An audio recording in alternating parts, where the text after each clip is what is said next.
In this video, I'll be working out 8 problems from the Solving Radical Equations homework sheet. So I'm going to start with problem 2. When you are solving radical equations, your steps are to remember to isolate everything outside of the radical by moving it to the other side using inverse operations. So the first thing I'm going to recognize is I have 2 times the square root of x. And because it's 2 times, I'm going to do the inverse of multiplying by 2 and divide by 2. So I divide both sides by 2, and I get the square root of x is equal to 4. Then the inverse of taking the square root is to square both sides. That's what we do to get rid of these radicals. We raise them to the power that is the index. When we square square root, it drops the radical completely, leaving the radicand x, and 4 squared is 16. You do not put plus or minus on these. In fact, if you were to graph this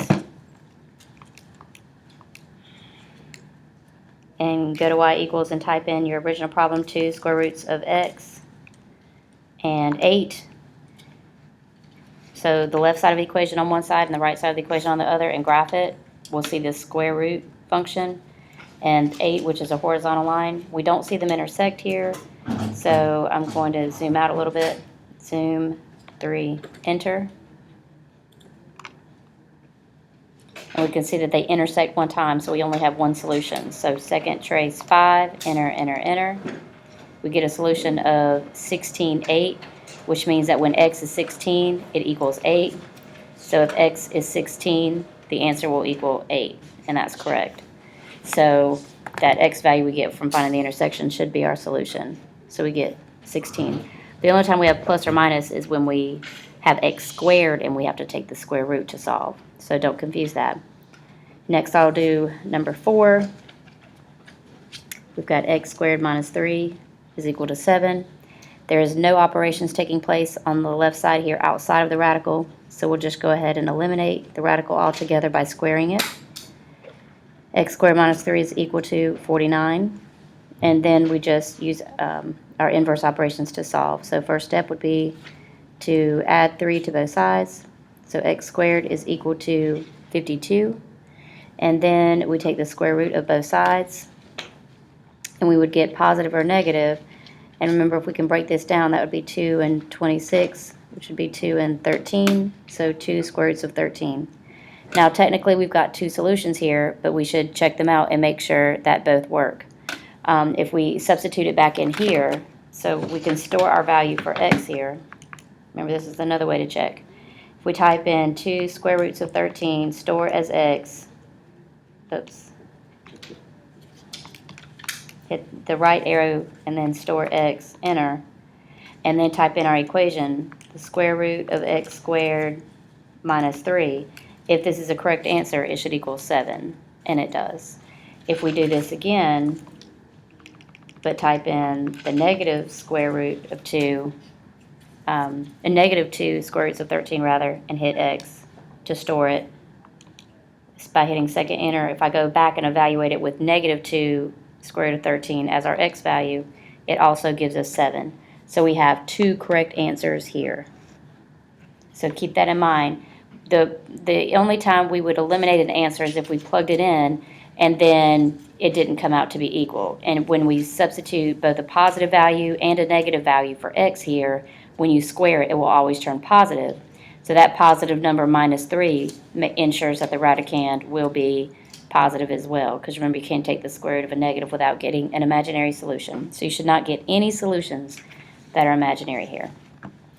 Next on the sheet, I'm going to do problem 9.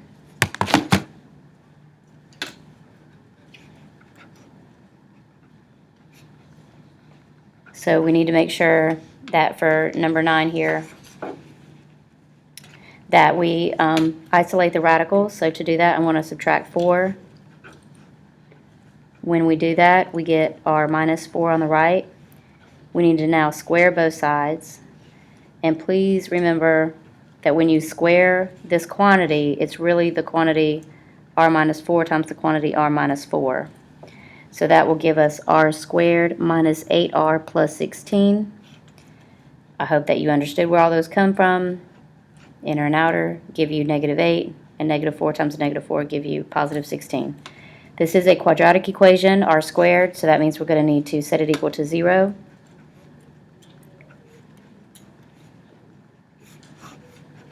So now I've got 0 equals r squared minus 12r plus 20. At this point, we should use factoring or some other algebraic technique to find our zeros. So this is factorable. If we use, let's see, 4 and 5 won't work, but 10 and 2 do. So negative 10 times negative 2 is positive 20, and negative 2 minus 2 is negative 12. So our R values are 10 and 2. We should still, however, store these answers to check. So I'm going to do 10 store as x, type in our problem, 4x minus 4, and then outside plus 4. And it should equal our R value, which our R value is 10. So hopefully if this is the correct answer, it'll equal 10, and it does. So now I'm going to say second enter, and change this to a value of 2. Store 2 as x, second enter to get my problem back, but now it will substitute 2. Hopefully it will equal my R value. Notice up here it said equal to R, where my R, we're trying 2. And this time we get 6. So that's a problem. That means if we plug in 2 here, 2 times 4 is 8. 8 minus 4 is 4. The square root of 4 is 2. 2 plus 4 gives us 6, not 2. So that means that we can eliminate 2 as a correct answer, yet 10 did work. Okay? So we just get R equals 10 for that one. Next, just to give you a variety of problem here, I'm going to do 19.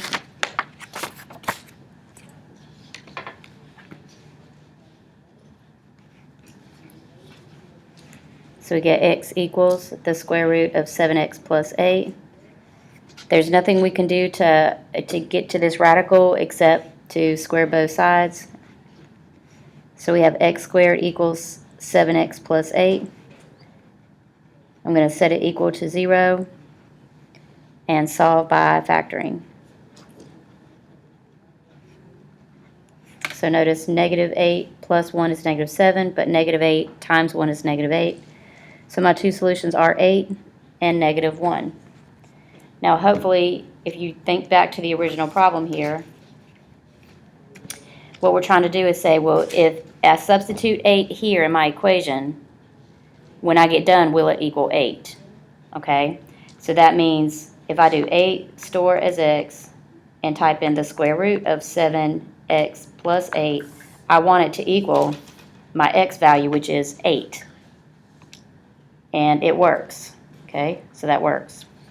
If I store negative 1 as my x value and then substitute it into my equation, I'm trying to say, is the square root of what I get when I substitute negative 1 equal to negative 1? Hopefully you can use your reasoning skills to go, well, the square root of a number can't equal a negative 1. And in fact, when we hit enter, we get positive 1. So 1 does not equal negative 1. So this solution we throw out. Hopefully you're seeing the importance of checking your solutions now. Next, I'm going to do 21. Let's see here.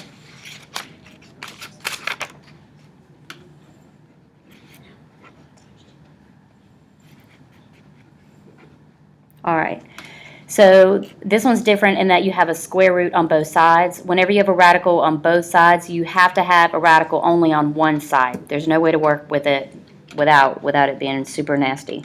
So what we're going to do is keep the square root of x plus 5 on this side and add the square root of x to get 1 plus the square root of x. Then we can square both sides. So this is going to involve a little bit more work. Also, the tennis match has been canceled, but players need to report to the courts at their regular time. Squaring this quantity will give us x plus 5. That are going to project equal and ACEP need to make sure that they are there. This we have to write twice. In lab 110, if you're not on time, it's considered a tardy and you will be disciplined. And also, students, please be reminded that you are to sign in and out when you come in each day if you have a PCC class. They are aware that there are many of you who do not sign in or out, and you need to be reminded that you have to do this each day in student services. Also, all BTs, there is a meeting in the professional room after school. Thank you. All right. So what I did was I squared both sides to eliminate this radical. When you square this one, you get just the radicand, x plus 5.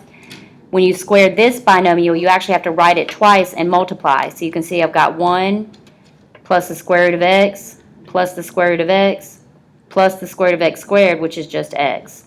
When I combine these like terms here, I'm combining the understood ones in front. That's where I get 2 square root of x. But I need to get this radical by itself to solve for x. So I'm going to subtract these two terms on the opposite side. So I subtracted x, they canceled out, and 5 minus 1 is 4. So now I have 4 equals 2 square roots of x. And now it's a pretty simple one to solve. We divide both sides by 2, get 2 equals the square root of x, square both sides, and our x value equals 4. At this point, again, store 4 as x, check out your answer, and for 21, the 4 will check out, okay? So this video doesn't take too long to upload. I'm going to go ahead and pause it, and then I'll make another quick video to do 3 more problems.